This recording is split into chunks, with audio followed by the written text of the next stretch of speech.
I'm Matthew from Dark Ascent, and today I'm looking at what happens when inexperienced climbers think they can climb Everest on fitness and gear alone. From a personal trainer overgripping fixed ropes until his arms failed on descent, to a surgeon collapsing near Camp 4 as dehydration and starvation shut him down, showing how pointless confidence becomes on Everest. It was May 15th, 2016. Camp 2 on Everest's western Stigabewim sat at over 21,000 feet in extreme cold that quickly degraded the body. By midday, the basin trapped heat, softening surface snow and weakening the glacier beneath the route toward the Lhotse face. Damo Holden, 38, arrived on Everest as an inexperienced climber from Vancouver, Canada. Before the expedition, most of his experience with the outdoors came from short, guided trips and fitness-focused adventure travel. He had never climbed in sustained high-altitude terrain where survival depended on technical movement, pacing, and independent judgment over long periods of exposure.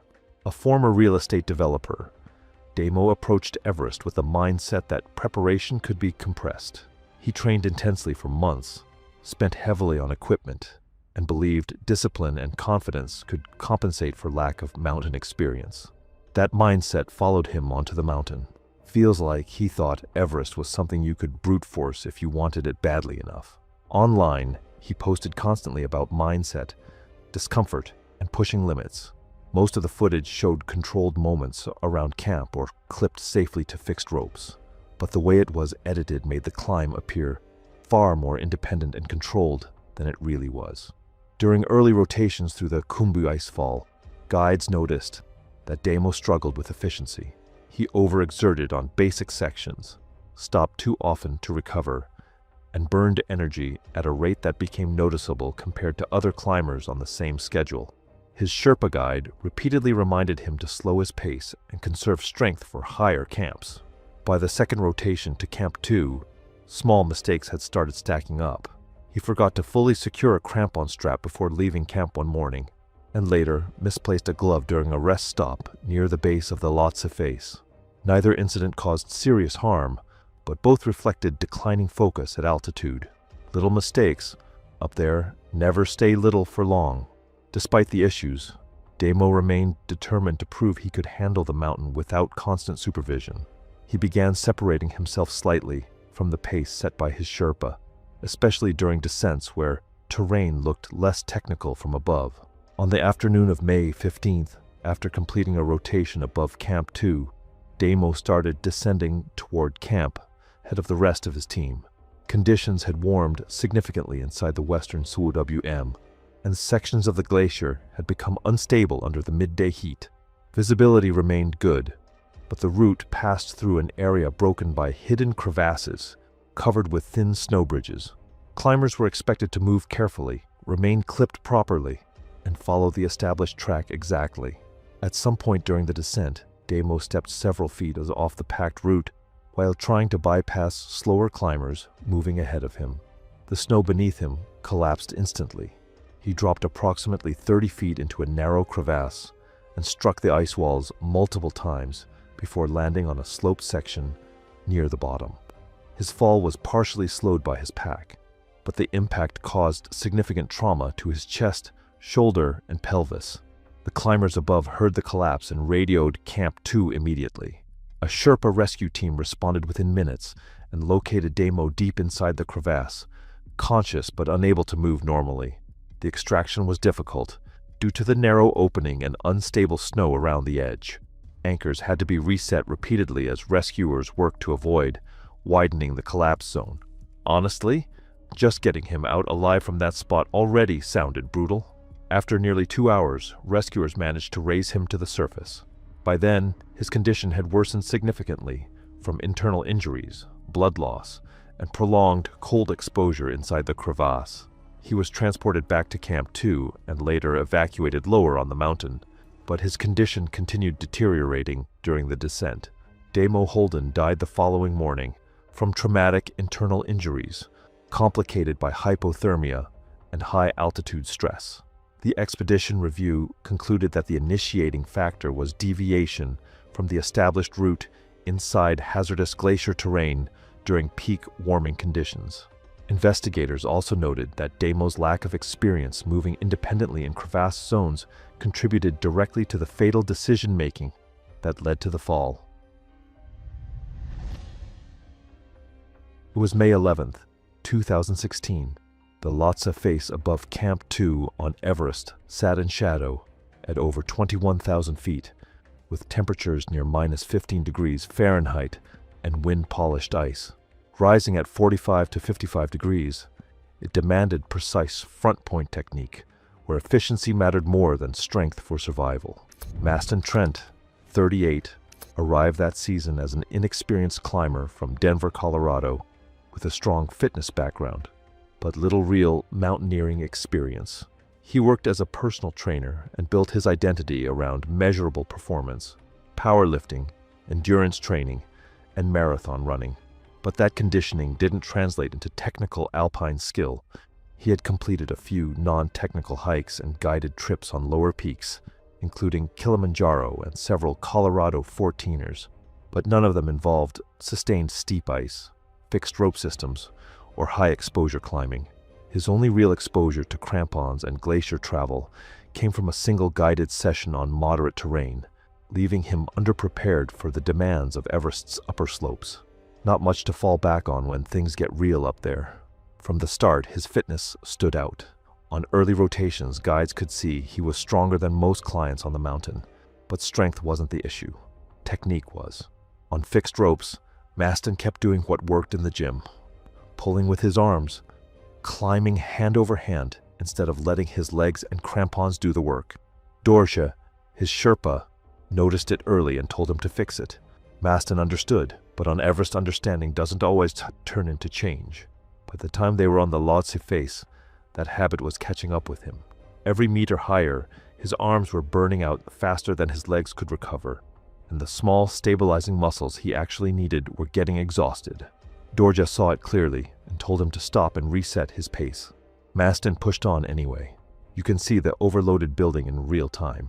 At around 23,100 feet, he briefly stepped off the fixed line to bypass a buried section of rope. His crampon slipped on wind-polished ice, but he caught himself and kept moving. The incident indicated reduced control, but he chose to continue.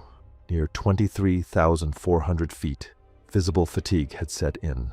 His arms were shaking as he paused at an anchor point.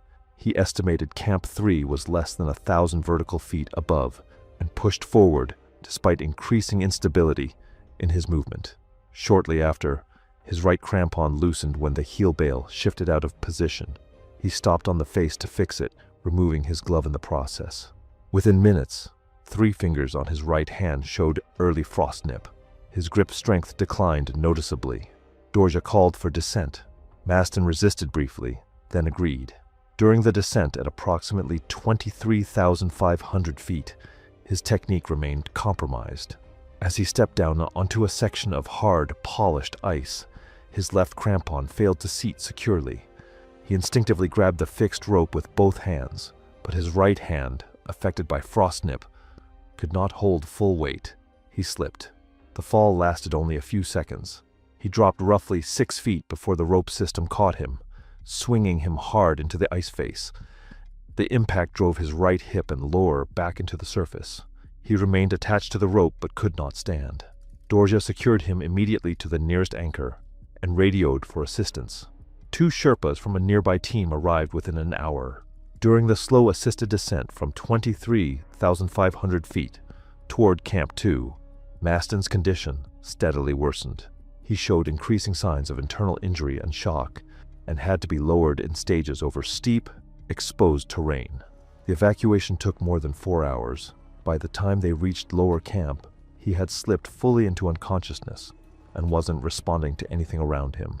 The team kept working on him, trying to stabilize him for evacuation, but his condition kept getting worse during the transfer setup. Not long after, his heart stopped and resuscitation efforts failed. Maston Trent was pronounced dead at Camp 2 later that day. The expedition report identified the primary cause as technique failure under fatigue. By relying on upper body strength instead of proper crampon use, Maston had exhausted the very muscles needed to maintain balance and control on descent. The loosened crampon and reduced hand function were contributing factors, but the underlying issue was inefficient movement on terrain that required precision. It was May 19, 2017. Everest's southeast ridge, above 26,000 feet, sat in early morning cold, below minus 20 degrees Fahrenheit, with critically low oxygen. At that altitude, survival depended entirely on precise oxygen use and the ability to make decisions while the body and mind were already shutting down. Leopold Carver, 44, and Stuart Nolan, 42, arrived on Everest as inexperienced climbers from Flagstaff, Arizona. They didn't really build up to technical climbing or serious alpine experience. Instead, Everest was something they decided to try later in life, more out of restlessness and a kind of quiet one-upmanship than actual preparation or skill. That need to keep pace with each other followed them onto the mountain, and it started to shape their choices in a way that had less to do with conditions and more to do with pride and not wanting to fall behind. That kind of mindset doesn't mix well with Everest. They started their summit push from Camp 4 at 26,300 feet, late at night with their Sherpa guide, Mingma. Each of them carried 4 oxygen bottles, enough for a controlled ascent and descent if everything stayed within plan. But early on, Leopold made a small mistake he didn't catch. His oxygen was set higher than it should have been, pulling from his supply faster with every step. There was no alarm, no clear warning, just a quiet drain happening in the background while he kept moving through the cold and darkness, never realizing anything was off. By the time Mingma checked his system near the balcony, 1 full bottle had already been consumed. There was no warning sound, no visible malfunction, just a silent loss of margin in an environment where every minute of oxygen mattered. The setting was corrected, but the damage was already done. From that point on, their reserve was smaller than they believed. At around 27,800 feet, Stewart experienced a nosebleed and briefly removed his oxygen mask.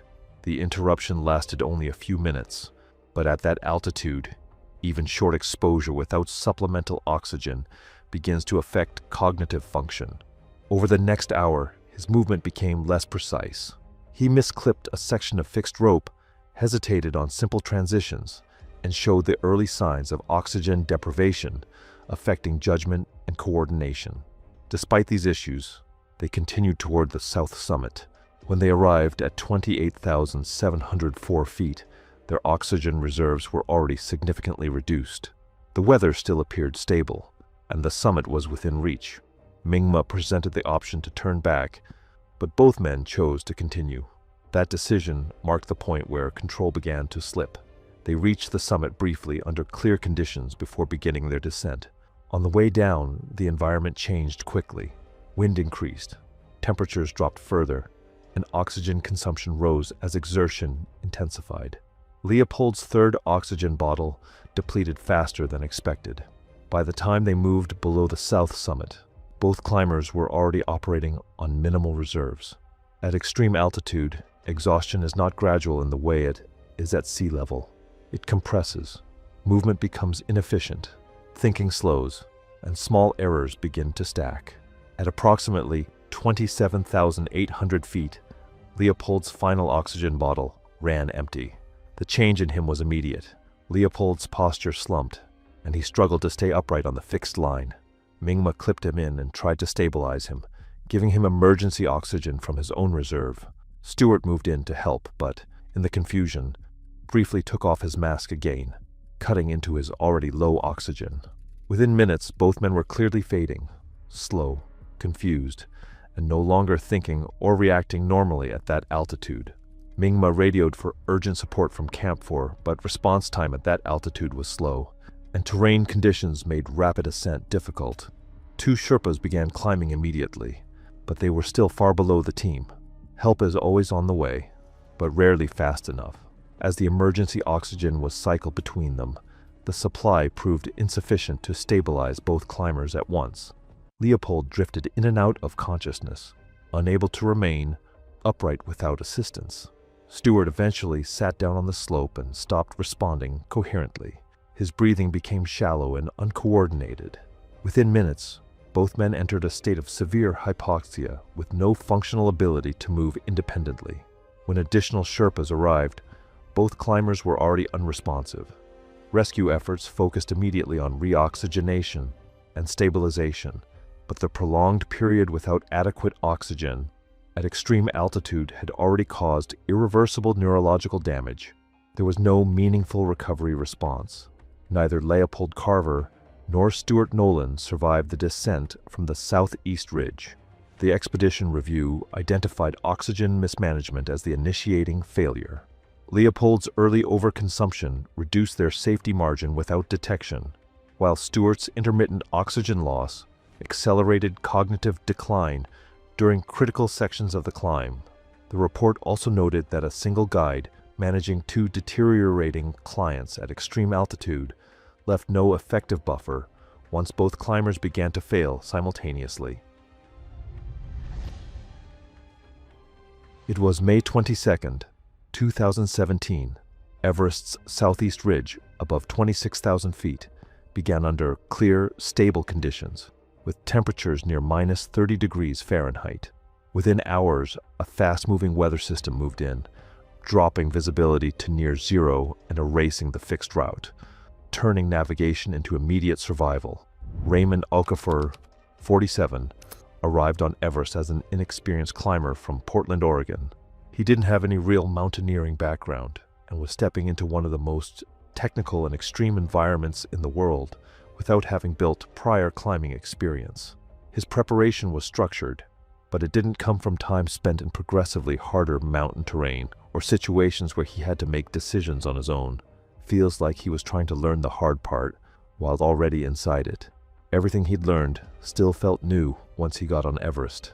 Even basic tools like the GPS weren't familiar to him beyond seeing them shown once.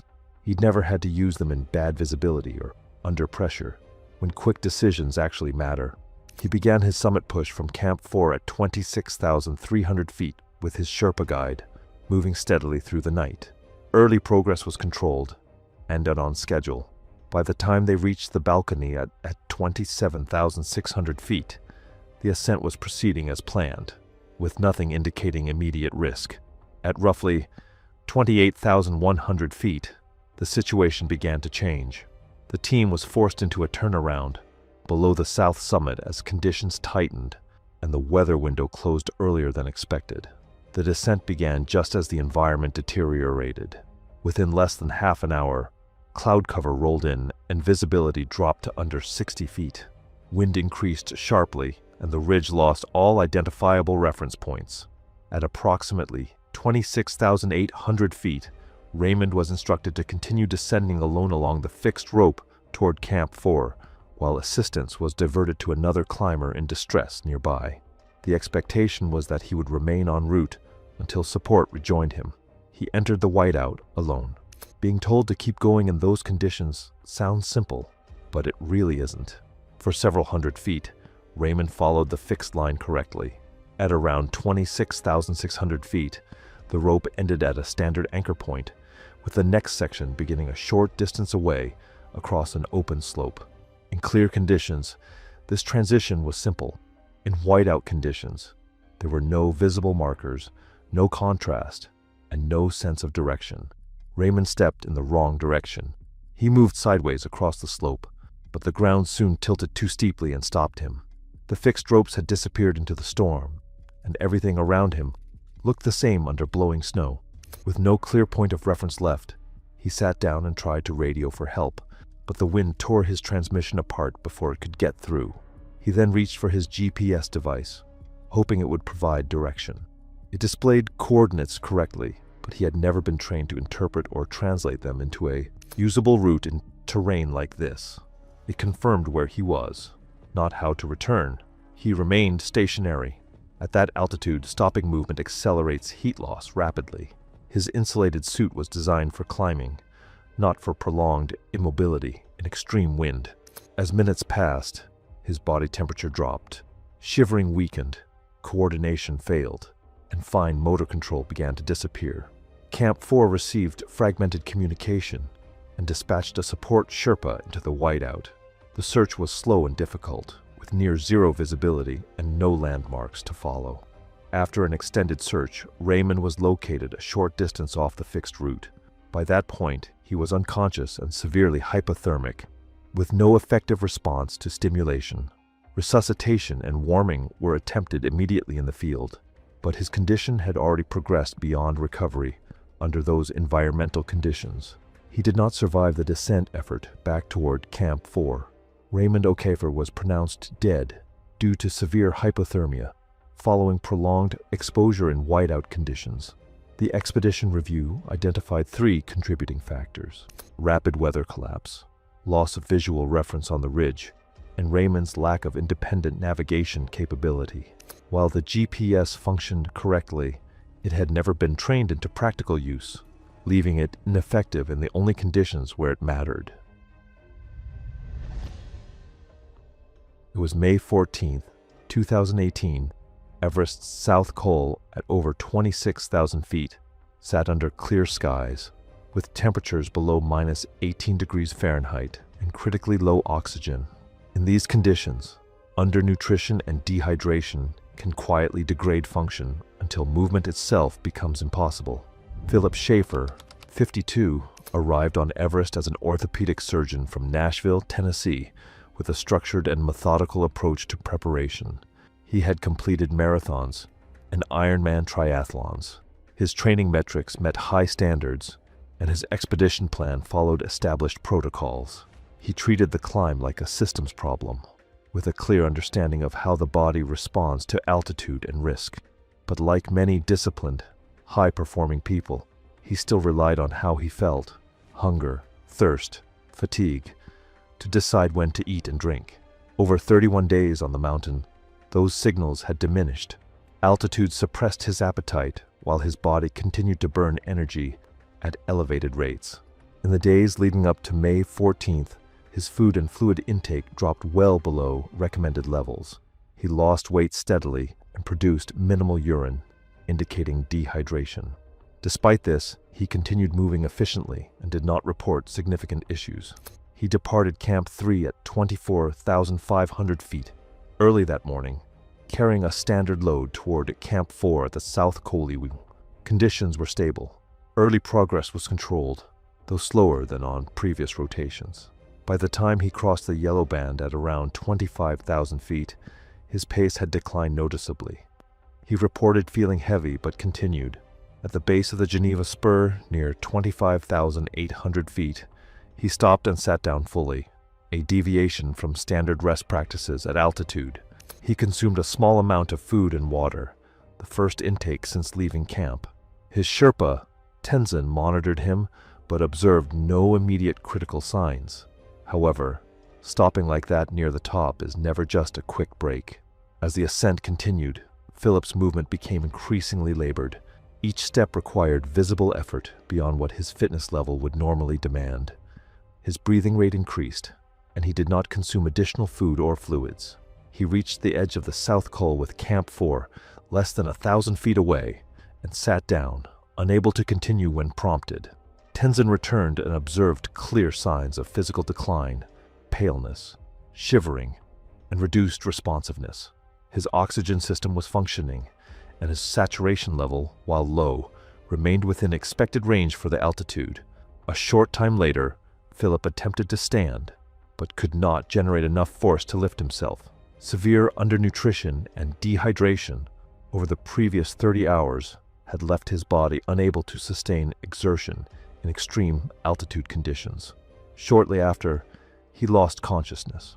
Tenzin lowered him to the ground and called for assistance. 2 nearby climbers and another Sherpa responded quickly. Philip had a weak, irregular pulse and shallow breathing. Emergency. Glucose was administered, and a carry system was assembled using available gear. Everyone just switches into do what they can, right now mode. The team started carrying him slowly across the South Col toward Camp 4, picking their way over uneven ground as the cold and exhaustion built with every step. Philip came for a few moments during the move, but he couldn't stand or form clear words. Each pause seemed to take more out of him. and his condition kept slipping as they went. Inside a tent at Camp 4, he was placed on supplemental oxygen and given warm fluids in an attempt to stabilize him. For a short period, there were signs of response, but he never fully regained consciousness in a sustained way. He died later that evening at Camp 4. The evacuation to Kathmandu the following day confirmed severe hypoglycemia, dehydration, and an underlying cardiac arrhythmia, likely triggered by prolonged electrolyte imbalance and sustained stress at extreme altitude. The expedition review identified prolonged undernutrition and dehydration as the primary causes. Despite his medical background and structured preparation, Philip had continued relying on hunger and thirst signals that were suppressed by altitude. Without consistent intake over time, his body's energy systems gradually failed beyond recovery. It was May 21st, 2013. Everest's summit ridge, above 28,000 feet, began clear and stable. Within hours, a fast-moving cloud system reduced visibility to near zero, making the ridge and a 10,000-foot drop indistinguishable. Claire Hadfield, 36, arrived on Everest as an inexperienced climber from Bozeman, Montana. She didn't have any real mountaineering background and had no history of technical alpine climbing before signing up. Her decision to join Everest came more from curiosity and confidence in general fitness than from any step-by-step progression in the mountains. From the start of the summit push, her movement looked steady at first. She climbed through the night from Camp 4 toward the upper mountain with her Sherpa guide, Ang Rita. Progress was smooth early on, and nothing immediately suggested serious issues. She reached the higher sections of the route and continued upward under stable conditions before beginning her descent later that morning. At that point, everything still looked manageable. She had enough oxygen, strong physical condition, and clear visibility. There was no reason to rush. On a normal day, she would have already been well below the south summit before any weather could close in.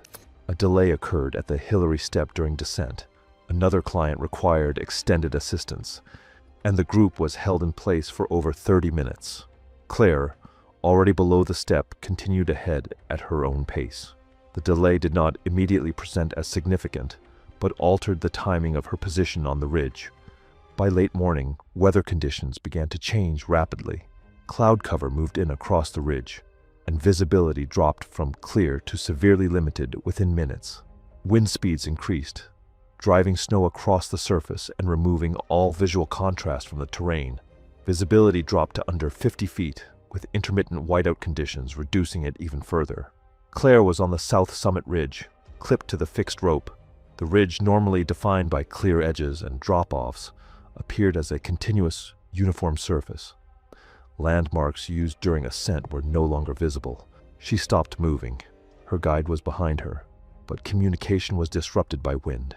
With no visual reference and limited auditory cues, every direction appeared identical. The distinction between the safe path and the edge of the ridge could not be determined visually. After several minutes of standing there in fading visibility, she moved sideways off the fixed rope, trying to pick up the line of descent by feel and memory. The surface she stepped onto was a cornice, an overhanging formation of wind-packed snow extending beyond the actual ridge. In clear conditions, its shape would have been identifiable. In a whiteout, it appeared indistinguishable from solid ground. The cornice failed under her weight. It fractured behind her position, and she dropped through the break. Her safety tether, still clipped to the fixed rope, arrested the fall. She was left suspended several feet below the ridge, over the Kangshung face, as the broken snow collapsed beneath her. Her guide reached her within minutes. With assistance from another Sherpa, they secured the rope system and pulled her back onto the ridge. The extraction took over 20 minutes due to the terrain and conditions. That's the kind of moment where everything feels slow, even when people are moving fast. Claire sustained a deep laceration to her forearm and impact injuries from the harness arrest, and was initially conscious and responsive. She was guided down the mountain under continued low visibility conditions toward lower camps, where her condition began to deteriorate during the descent. She was evacuated from base camp 2 days later. Medical teams documented severe soft tissue trauma, internal complications consistent with high-altitude injury stress, and worsening systemic fatigue. Despite treatment efforts, her condition declined. Claire passed away shortly after evacuation. The expedition review identified the delay at the Hillary step as the key factor placing her on the ridge during the weather shift. The step onto the cornice was attributed to disorientation in whiteout conditions, where visual cues were completely removed.